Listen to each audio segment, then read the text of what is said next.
Rebecca. Hey, congratulations for your documentary, Beba. Yes, thank you. So more of a congratulation that is being showcased at Tribeca this year. How do you feel about that?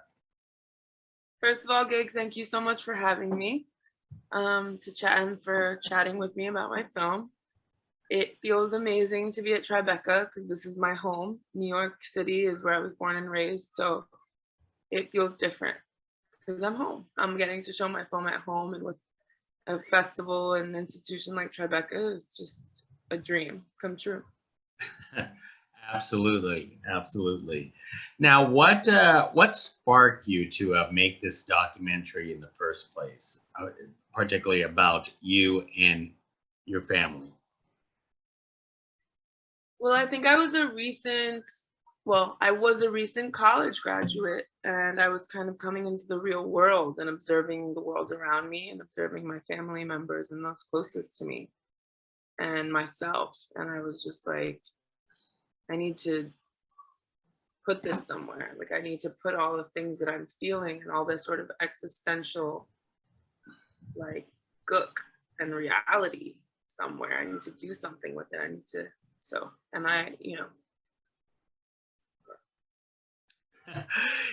In the case of forming your documentary, because there's a lot of older footages that you actually used, do you often film yourself, or is this one of those habits that you actually grew up doing? I actually don't often film myself at all. My first film I made when I was 15. I was in love with film and knew that that was something that I wanted to do from a very young age. So my first film I made when I was 15 with two other friends, which is in Beba for a little bit. Some of the scenes are in there. And then, in college, I think we just had a lot of friends who had photo booths and they just put it on. I was never one of those friends though.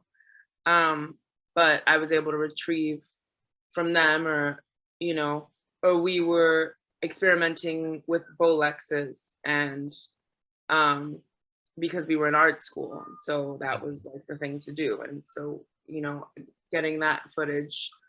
But I wasn't, yeah. And then I filmed my family more so, but I wasn't really that into filming myself ever. So how did you want to approach the cinematography for your documentary here? Because a lot of the scenes look very beautiful. Well, what was important to me was to have that sort of visual, to translate intimacy into something that was purely visual. And I think that a lot of that is shown in the 16 millimeter because we shot with a Bolex, and it's easy, something that we can, a lot of it was handheld. But there's also like sort of a limited and pulsating, both limited and pulsating texture to 16 millimeter film. And I believe the best way to define intimacy is limited and pulsating. So when you how do you see this film? Do you see this like sort of like a piece of art, or do you see it as a biopic for yourself? Oof, that's a hard. I feel like other people are better answering that, but I definitely see this as a film that I put everything into, and I'd love to. And I definitely consider myself an artist. So. Terrific. Now, one of the scenes that is actually very notable is the living room conversation, but that's actually recreated. Could you tell us about that approach? Well, I think it's very simple. It was just what was happening at the time, and it was the kind of conversations that a lot of people were having at the time. So it was something that I felt like needed to have a small part in the film. Great. In the case of with your narration, I actually enjoyed your narration for your film throughout, because it sounded like poetry, in its own way here and there. Did it took you long to craft the narration? Yes, it took me several years, and it would change over the years. Um, like the structures wouldn't change. There was always like a part for my mother, a part for my father, a part for my siblings, but there were other things. But yeah, there were other sort of like it took a while, and it would change, and it changed, and then there was a moment where it was done, and like my whole body and mind knew it was done, and I was like, all right. During this entire journey of the production of Beba here, did you learn a lot more about yourself, particularly as you delve deeper into your family? I definitely learned a lot more about my family, and I was also like forced to learn like the profound and important like notion of self-acceptance.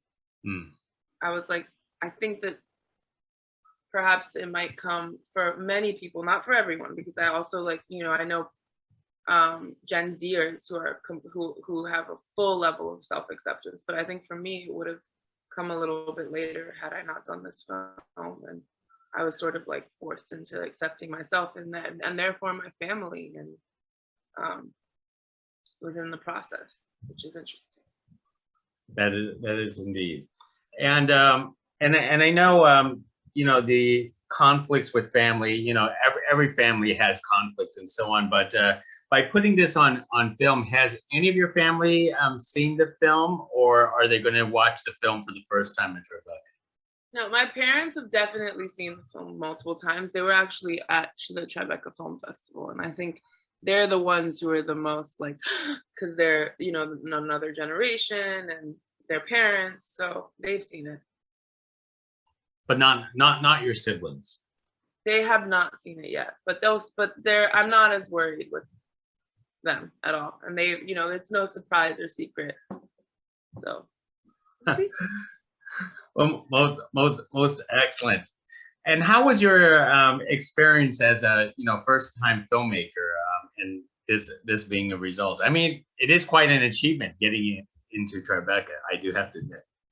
Yeah, I mean, I just honestly I feel so grateful. That is the word.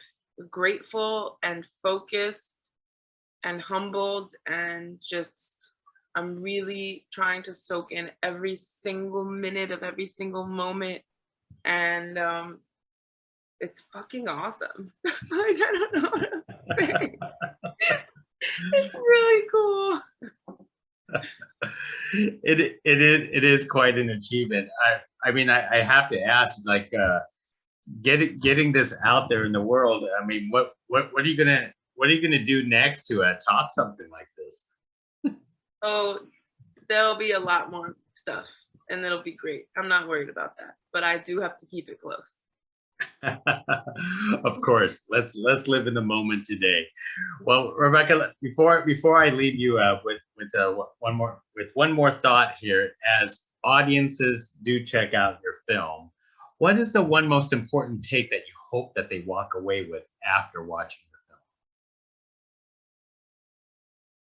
Self-acceptance for themselves. That is always important for anybody and everybody, and your message comes across very well in this documentary, because you covered a lot of stuff and we got to know you a whole lot better. That's for sure. Rebeca, thank you very much for carrying this conversation with us. Appreciate it, and once again, congratulations. Thank you so much. Making this film. Thank you. Appreciate it. And thank you so much for having me. Hey, not a problem.